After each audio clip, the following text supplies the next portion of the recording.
The call came at 3:47 p.m. Michael Reeves saw Sarah's name and felt the first cold needle of dread. Dad, it's Mom! She's gone! The car! They said the car was unrecognizable. Sarah, what are you talking about? What crash? A pileup on the interstate near Boise. Her car was in it. They identified her from the plates.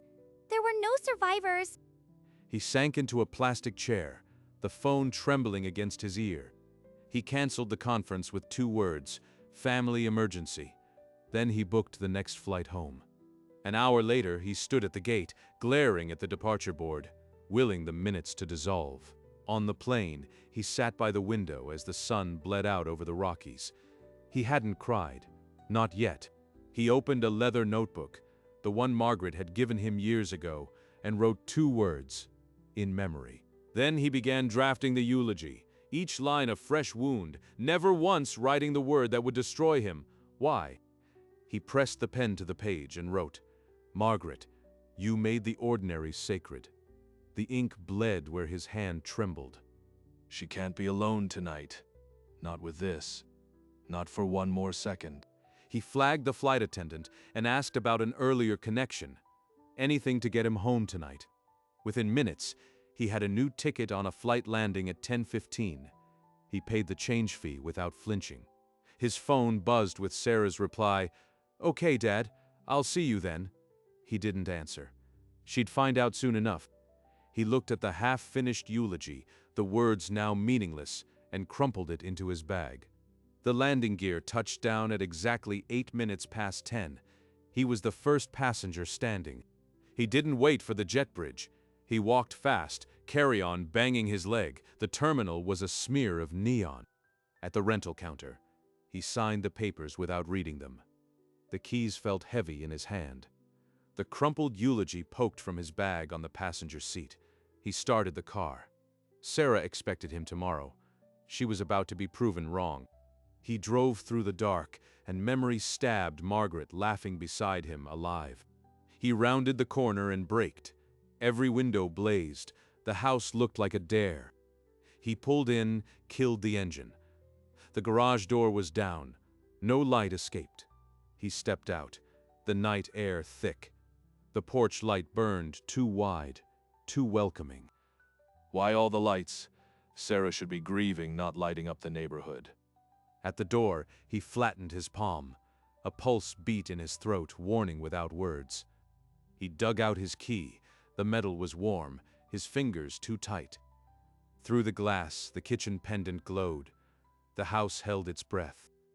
Grief does odd things. She just keeps busy, that's all. The key slid in. He paused, then turned. The door opened, and he stepped into the quiet before the storm. He took one step inside and froze. A woman was humming, their wedding song. The kitchen glowed warm, impossibly alive. Margaret stood at the stove, her back to him, stirring a pot as if the world hadn't ended. She was not dead. She was humming. Sarah sat at the table, pale as a confession. Across from her, a man Michael had never seen. That man. He looked comfortable, like he'd been here before, part of a plan. The spoon clattered to the floor. Margaret spun. The color bled from her face. Sarah's fork hit her plate with a sharp clink. The stranger's chair scraped back. The pot bubbled on the stove, the only sound now. Steam rose, indifferent. 3 days of grief. 3 days of planning your funeral, and here you are, stirring dinner. You were dead. I was writing your eulogy. Margaret's hand flew to her mouth. The stranger's chair scraped louder as he stood. The pot boiled over, forgotten. Michael, please, there was a mix-up. The police thought it was my car. I'm fine. I was about to call you. A mix-up? For 3 days you let me believe you were dead.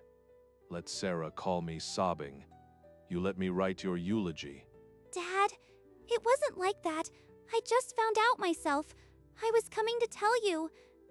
Then why is he here? Who is this man at my dinner table while I'm supposed to be planning a funeral?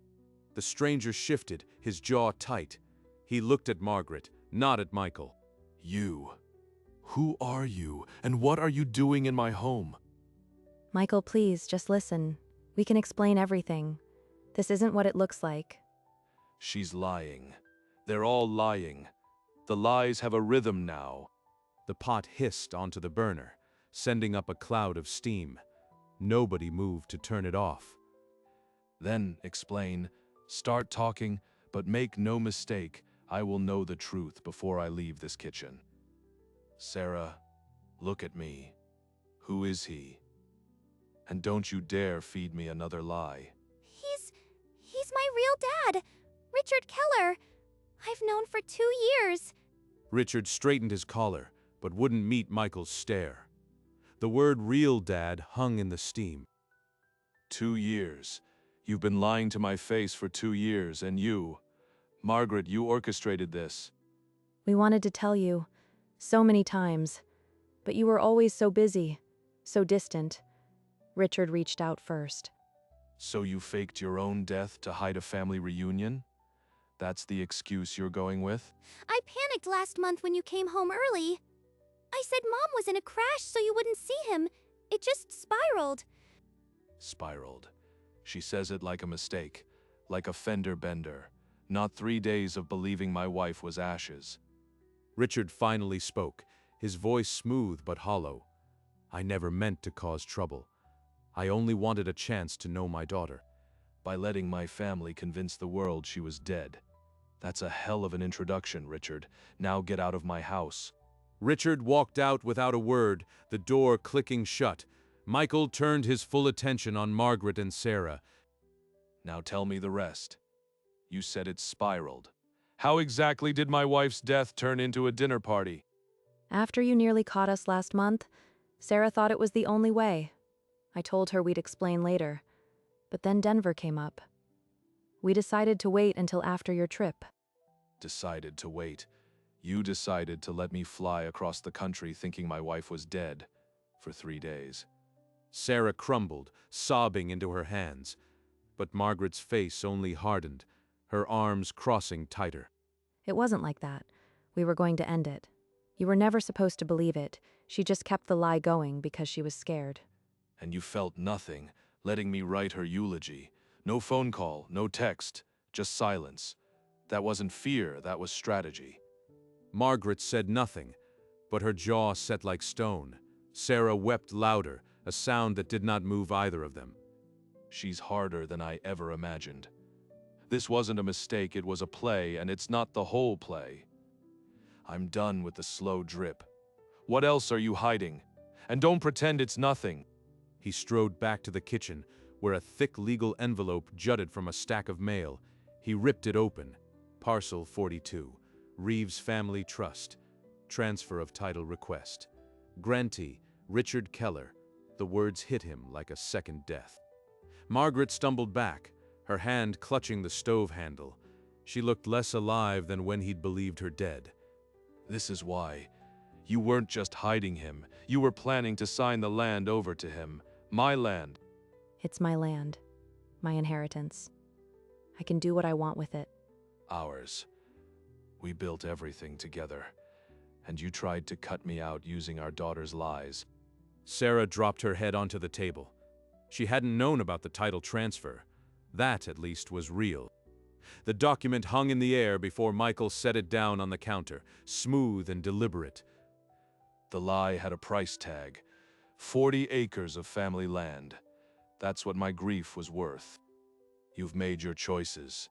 Now you'll live with every one of them. It's my land, Michael, my inheritance. I can pass it on to Sarah's real father if I want. We've been married 35 years.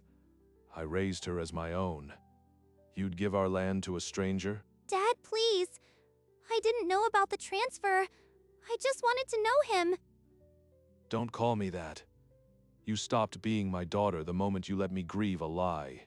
His voice broke on the last word, but his hand was steady on the door. Michael, wait. You're overreacting. We can still fix this. Fix it? By erasing me from the deed? From the family? You've already written me out. Margaret's hand flew to her mouth, but she offered no denial. Sarah just wept, a sound that filled the hollow house. The door clicked shut behind him. Outside, the night swallowed his footsteps. He didn't know what came next, but he knew he couldn't stay.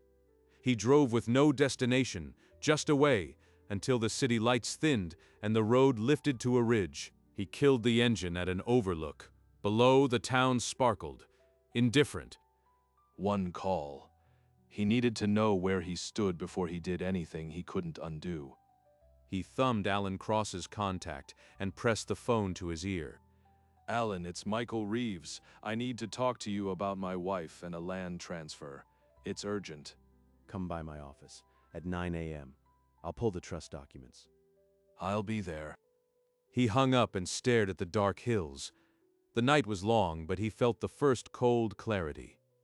He booked a hotel room near the attorney's office. No luggage, just the clothes on his back. He sat on the edge of the bed, not crying, just hardening. Tomorrow he would learn the full shape of their betrayal.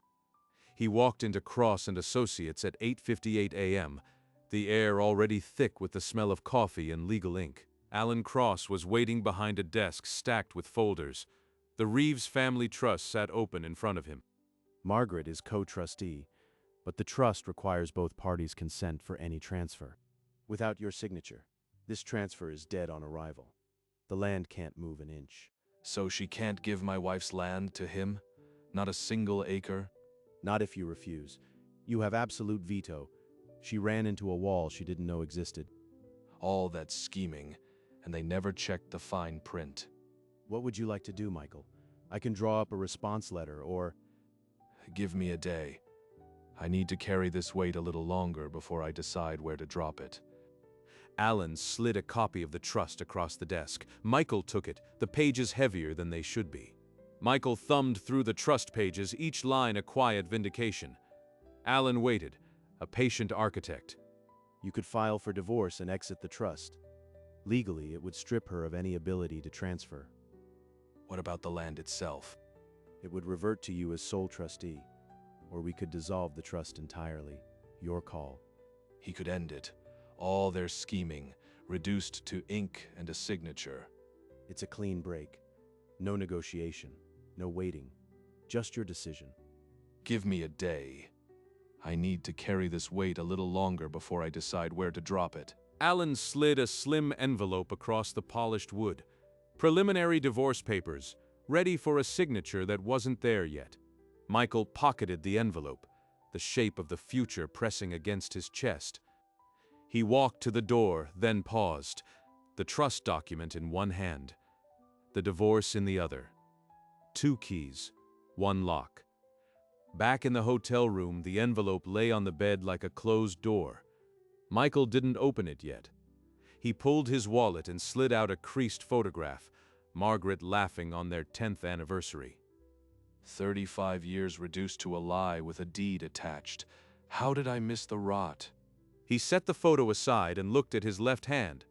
The gold band glinted, a habit more than a bond. Slowly, he worked the ring off. It clinked onto the nightstand, light as a shell. Then he picked up his phone. Alan's number was ready. His thumb didn't hesitate. Alan, it's Michael. I've made my decision. File the papers. I'll have them ready by noon. Are you sure about this, Michael? I've never been more sure of anything. Pull the trigger. He hung up and stared at the empty ring finger. The weight of 35 years, finally removed. He checked out of the hotel and drove back to the house one final time, the divorce envelope resting on the passenger seat like a verdict.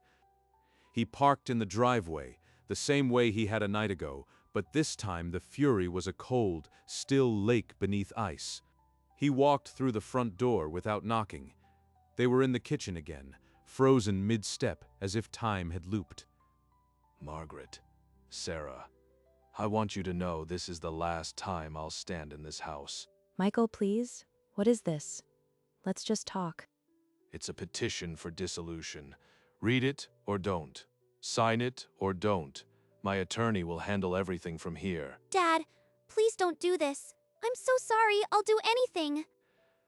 Sorry doesn't resurrect the man I was 3 days ago. You buried him with your lies. He turned and walked out. Their voices twisted together behind him, but he kept walking. The front door shut with finality. He drove away without a backward glance. The divorce was in motion, and the truth he'd yet to speak was about to detonate. He drove straight back to Cross and Associates. The divorce petition was already with the court clerk, an official matter now. Alan Cross had a fresh set of papers waiting, the trust dissolution agreement, typed and ready for a signature that would end it all. Sign here, and the Reeves family trust ceases to exist. The land reverts to you as sole owner. Margaret's inheritance, the land she tried to steal with a lie, now mine alone. The irony felt hollow.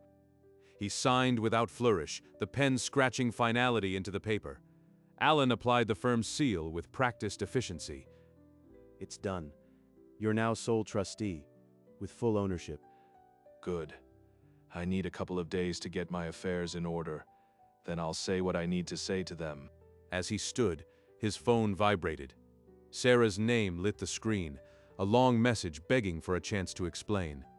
Delete. The last words I speak to her will be spoken exactly when I decide, not when she begs. He walked out into the hard morning light, the trust in his briefcase, the divorce behind him, the heaviest words still waiting. He found a small apartment near the city center and signed the lease with the detachment of a man signing a receipt. A text to Sarah burned from his phone. "I know everything. Do not contact me again." The replies came in a flood. Apologies, tears, pleas. He silenced the thread, then blocked the number. From the single suitcase, he lifted a worn photo album, the one Margaret had kept on the hall shelf. He didn't open the cover. He placed it on a bare shelf in the new apartment, spine unbroken, a locked door. His phone rang from an unknown number, Sarah again. He let it ring until silence swallowed the name. Afternoon light stretched across the floor. He sat at a small desk and pulled out a single sheet of blank paper. The pen hovered, the words he'd carried for days pressed against his throat, but he didn't release them yet. He knew once spoken there was no return, so he waited not from doubt, but from the weight of what must land perfectly. Outside, the city hummed. Inside, Michael Reeves was composing the last sentence of his marriage. The pen touched paper, and words came without hesitation, a truth carved in cold stone. He didn't pause, didn't revise. The sentence was already complete in him, honed over sleepless hours. He folded the single sheet, the crease sharp as a blade. No hesitation, no second thoughts. The envelope was simple, white, no return address. He wrote Margaret and Sarah in careful print. He sealed it with more finality than he'd ever felt. Then he slipped it into his pocket, a weight against silence. He walked the 2 blocks to the corner mailbox. The metal was cold, the slot dark as an ending. He slipped the envelope through the slot. There was no sound of landing, only the certainty of delivery. The act was done, irreversible. He felt no satisfaction, just the quiet after an amputation. He turned back into the street, the empty pocket a strange relief. The words would reach them by tomorrow. In the apartment, he sat by the window, the city indifferent, his heart finally, impossibly still. The letter arrived at the Reeves house at 10:23 a.m. Margaret's hand shook as she tore it open. She read aloud, her voice pitching, "Michael, you are welcome at my funeral. I will not attend yours." Sarah snatched the paper, scanning. Her face went from confusion to horror. "He's cutting us off for good." Margaret dropped the sheet. "He can't. The land." But even as she said it, the truth was withering. "He already dissolved the trust. He owns it all," Sarah whispered. "The divorce came yesterday. I thought it was a bluff." Richard appeared in the doorway, a single suitcase in hand. "I can't be part of this anymore." Margaret screamed, but he walked out. Sarah just stared at the letter. The words, "I will not attend yours," scorched into her mind. In his apartment, Michael received a text from Alan. Divorce decree signed. It's official. The weight that lifted was not joy. It was the absence of a lie he'd carried for 35 years. He walked to the window. The city spread out, and for the first time in days, he took a breath that didn't ache. Sarah called one last time. Her voice was a raw whisper. Michael answered, already knowing it would be the final word. Dad, please. We lost the house. Richard is gone. I'm begging you. Don't leave me like this. You left me the moment you told me your mother was dead. You buried our family with your lies. I was scared. I'm sorry. I'll do anything. Just don't shut me out forever. You're welcome at my funeral, Sarah, but I will not attend yours. Goodbye. He set the phone down. The screen dimmed. For a long moment, he stood motionless. The next morning, a for sale sign appeared on the lawn. Margaret stuffed clothes into bags, her movements mechanical. Richard was spotted at a bus station 2 towns over, a single bag, his face set in a permanent surrender. Michael didn't watch any of it. He took his coffee to a park bench and watched the morning unfold. He was not vengeful, not triumphant. He was simply free. The for sale sign turned to sold within a week. A moving truck swallowed the furniture, leaving only echoes. Margaret stood in the empty kitchen, staring at the stove that had stirred her betrayal. No tears left, just a hollow clatter of memory. She placed her key on the counter, the ring leaving a faint scratch, and walked out. The door did not slam, it simply closed. Michael kept the apartment. He bought a small plant for the window, a gesture he hadn't made in decades. He took no satisfaction from their ruin. The vengeance had been the truth, nothing more, and the truth had been enough. The park became his routine. Coffee, a bench, the quiet hum of a world that hadn't ended. He carried the scar, but the wound had stopped bleeding. For the first time in years, the future felt like his. He did not buy back the house. He did not seek punishment. He simply stayed still until the world aligned around him. Some betrayals carve you open, others finally set you free.